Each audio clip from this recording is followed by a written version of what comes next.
Hello and welcome. My name is Raj Persaud and I'm a consultant psychiatrist based in private practice in Harley Street in London, and I'm delighted to be joined now by Professor Michael Farrell. Professor Michael Farrell is Director of the National Drug and Alcohol Research Centre at the University of New South Wales in Sydney. And he's been chairing a very interesting session here at the annual Congress, the annual conference of the Royal College of Psychiatrists here in Excel, London, 2016. And the panel discussion has been about methamphetamine usage in Australia. Now, I hope Michael doesn't mind me ribbing him a bit, but apparently he wrote an editorial about 10 years ago because methamphetamine was a big problem in Australia, and he predicted that it was going to end up being a big problem here in Europe. Is that right, Michael? That's right, and of course I've been proven so far to be incorrect, but it's always good to know that not all one's predictions come through, and thank goodness it hasn't come through. But one of the reasons I'm really interested in talking to you about methamphetamine, it's not a drug that people know a lot about in Britain, but it may well still be coming our way. Well, of course, we know about amphetamine. Amphetamine has always been around, and never in large proportions, but it's been a long-standing problem in the UK, and with mental health problems. And the classic Maudsley monograph on amphetamine psychosis by Philip Connell in the 60s was quite important. But methamphetamine is a different kettle of fish, really, because methamphetamine is crystal methamphetamine, and it's usually referred to as ice in media, and it's much more long-acting, more powerful, and it's usually taken, it can be smoked or injected. And we think that the smoking and injecting of it results in far greater problems. It gets into the brain much quicker, and we generally think that drugs that get into the brain rapidly are more addictive. And so we have the people who are using it in this manner develop greater dependence. And we know that there's a strong correlation between both the physical and mental health harms and the degree of dependence on methamphetamine. You refer to crystal methamphetamine in the article. What's the point of the crystalline version? Because that's important, isn't it? Well, the crystal is the fact that you can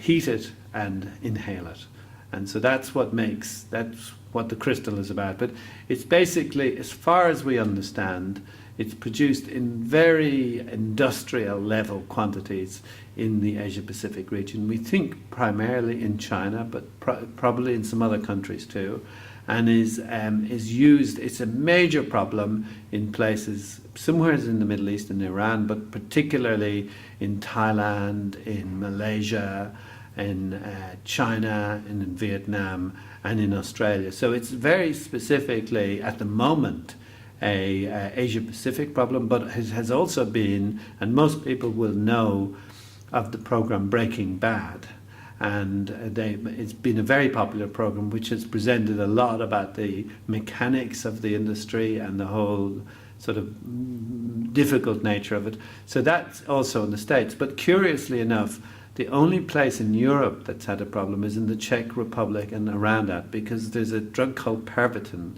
which is produced in the Czech Republic, which is a methamphetamine drug. Can I just, you mentioned Breaking Bad, which many people listening will have heard of. Have you seen the series? Oh, yes. And what do you think of it as a psychiatrist who's a professional? Very good, riveting. And would you say it's an accurate portrayal? It's a pretty good, use? Yeah, it's a pretty good portrayal. Okay. And of course, in a way, it's entered popular consciousness through that series. What are the effects of methamphetamine and crystalline methamphetamine on a person? What do they experience when they try the drug? Okay, well, if you take amphetamine or methamphetamine, they are stimulant drugs, and they stimulate the nervous system. So what you actually get is you get a heightened sense of alertness, you get a heightened sense of awareness, you get a sense of euphoria, and as you take more of it, that euphoria can morph into paranoia and far more anxious things. But in general, a lot of people use it because they get talkative, they're happy, they're awake all night, and it suits the type of nighttime entertainment culture that has become quite prevalent these days. Because it keeps you going. It keeps you awake. If you're drinking alcohol and you take it, you feel like you're not drunk even though you are. But of course, that one of the problems with it is when you take it, you feel high, and that actually, so if you have a problem with it and you take it, well, you don't feel you have a problem.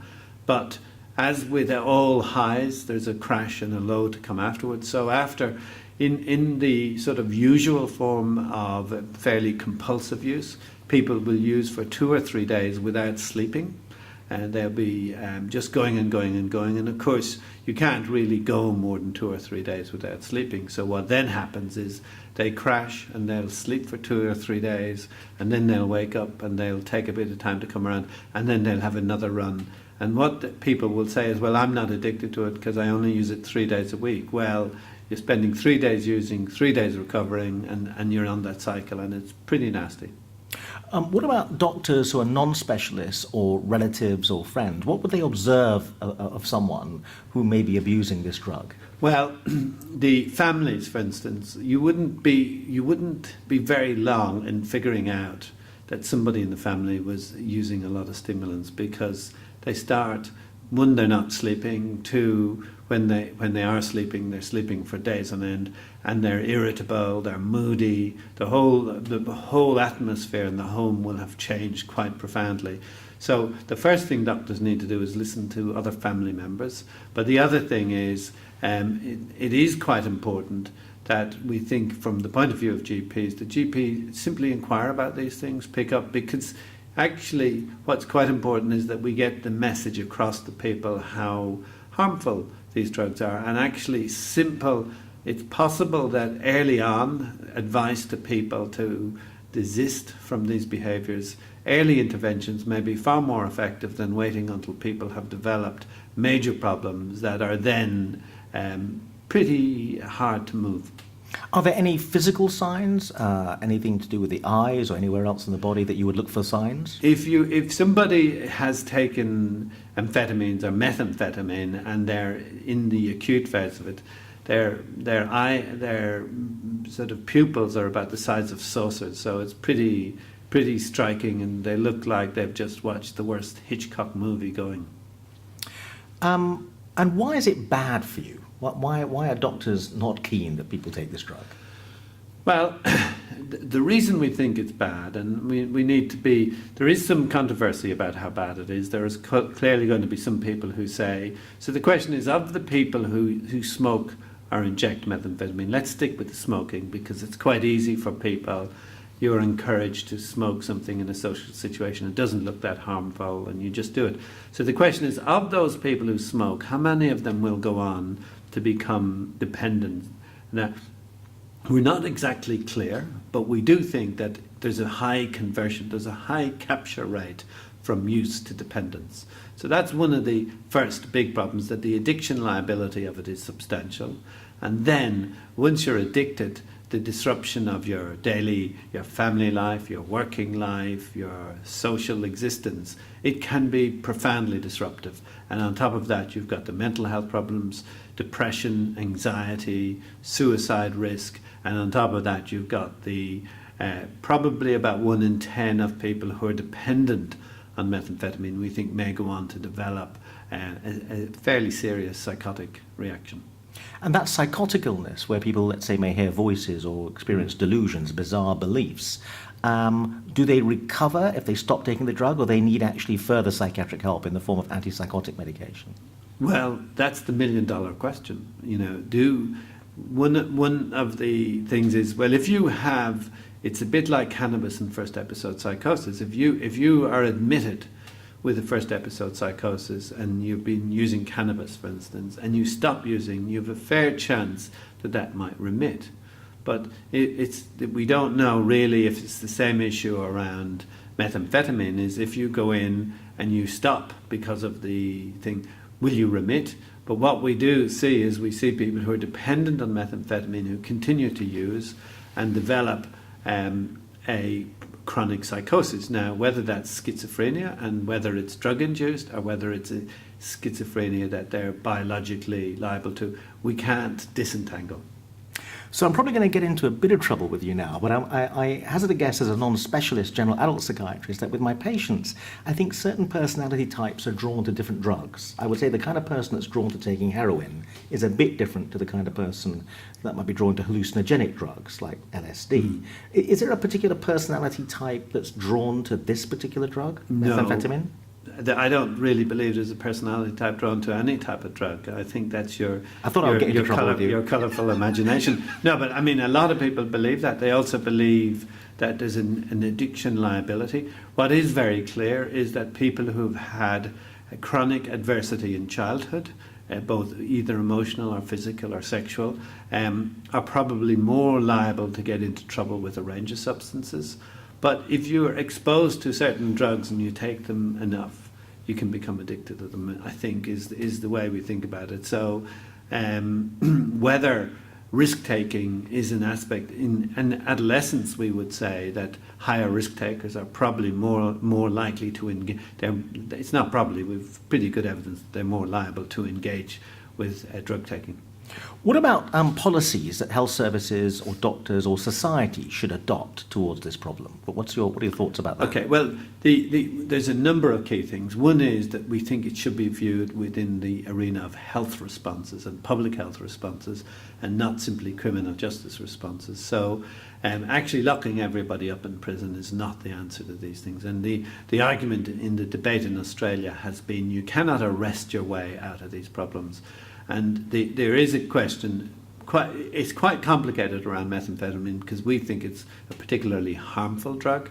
But in general, you'd say what we need to do is we need to invest resources into community responses, clear information to people about how harmful the drug is. And really, the part of the message in the seminar today was we need to be looking at earlier and earlier interventions. We need to get in a lot earlier and to try to move people away from it. How early are you seeing young people take up this drug?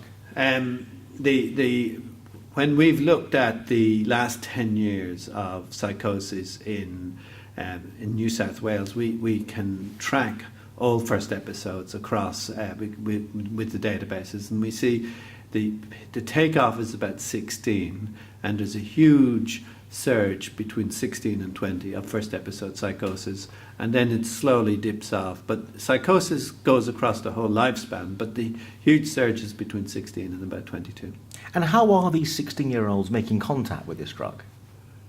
I mean, is it someone deals it to them at school, or they go to a party? Well, they buy it off their friend. I mean, like with most drugs, what people do, they have the notion of the wicked drug dealer and that, but the wicked drug dealer is usually somebody's mate or friend, and they're buying it, and they report great ease of access, and it's not very hard to find. So if a parent is listening to this who's got a 15-year-old who hasn't, as far as the parent knows, taken up any kind of drug use, what might a parent say to a 15-year-old or a young person to try and do some preventive work to make sure they don't get involved?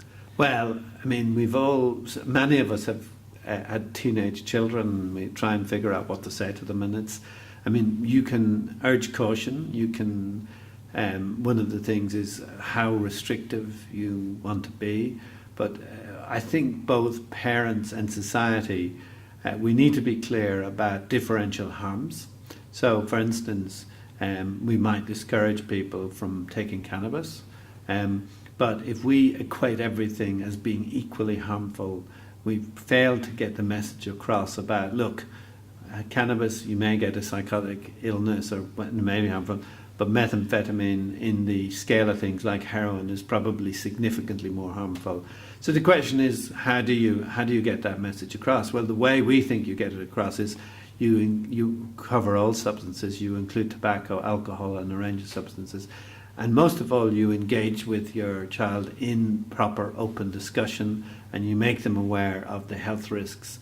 But most of all, you engage in communication with them, and you remain in contact, and you remain aware of what's happening in their lives. And that's probably the most, from a family protective point of view, knowing what your kids are up to and being interested and supportive of them is the most important thing. So again, I might run into trouble with you, but I seem to remember there was a vogue, I thought, a few years ago for this thing that I think was called peer resistance training. The idea that a peer group would tend to put you under pressure to take drugs. Your friends would put you under pressure, and parents were meant to help kids resist peer pressure, and they were meant to encourage them with various role play or various techniques to try and resist peer pressure. Is that something you recognise or think is an issue? Yeah, well, there's a very good presentation yesterday from Jane Blakemore about how adolescents think about drug taking and looking at the neuroscience of decision making among adolescents. And one of the things it shows is that us telling kids about the risks involved has virtually no impact on their decision making process. That what they are most influenced by is what their friends think, and being excluded from their social network is the worst thing that can happen them. And from that point of view, they're likely to undertake a lot of risky behaviour simply to stay in the company of friends. I don't think there's much evidence that peer resistance has much impact on that, but there's a lot of interest we're doing in the National Drug and Alcohol Research Centre in New South Wales, we're doing a range of projects around internet-based prevention strategies in school-based groups, and there's a lot of interest in developing social media interventions for young people, and we hope, but we're also pretty pragmatic about the fact that the current evidence on prevention and the impact of prevention is modest. I want to go right back to the beginning where we talked about different methods of drug delivery. You mentioned smoking, you mentioned injection. We could have glanced over inhalation, but I thought the inhalation thing was really interesting in terms of very rapid delivery and very rapid effects. But smoking and inhalation is the same thing. Okay. Yeah. All right. I thought there might be a different method of delivery there. Unless you had, the only other thing is intranasal. I was wondering about that. Intranasal is the other thing, which has actually a pretty rapid delivery also, because it goes through the nasal mucosa and straight to the brain too. It's not quite as fast as injecting or smoking. Now, in your paper that you very kindly sent me, you mentioned some of the street names. Could we just run over a little bit of that? Because, again, parents may overhear their kids mentioning some of these street names. You mentioned shard, crystal, skates. Are there any other words or any other indications that a parent, if they overhear their kids talking about it, could give them a clue? Well, before going on to that, it's just of minor historical interest to know the words in if we look at Thailand, where actually originally methamphetamine was commercially produced, and originally it was called Yama, which meant the diligence drug, and it was actually taken to help people work in the fields and work in this. And then when they realized people were going psychotic on it, they changed the name from Yama to Yaba, and Yaba meant the mad drug. So you've got these evolving things, but it also realizes how prevalent in some of the cultures this was. In Japan, amphetamines were used a lot after the war, and we've got to remember in the 50s and 60s amphetamines were commercially available as slimming pills and a range, and they're used quite a bit for slimming still. So but I think what my advice to most parents would be not to go cool on it, to actually stick to the terms, because you'll hear a lot of things. You can't keep up with the street names, and you actually get yourself confused. The importance is to if you're hearing about things, to have a fairly clear idea of what the actual drug is, what the content of the drug is. And of course, one of the concerns we have internationally now with these new psychoactive drugs that some people call legal highs is kids are buying a lot of different drugs, and they actually don't know what's in them, and they could be consuming anything because they don't actually know what's in the drug. Professor Michael Farrell, thank you very much indeed.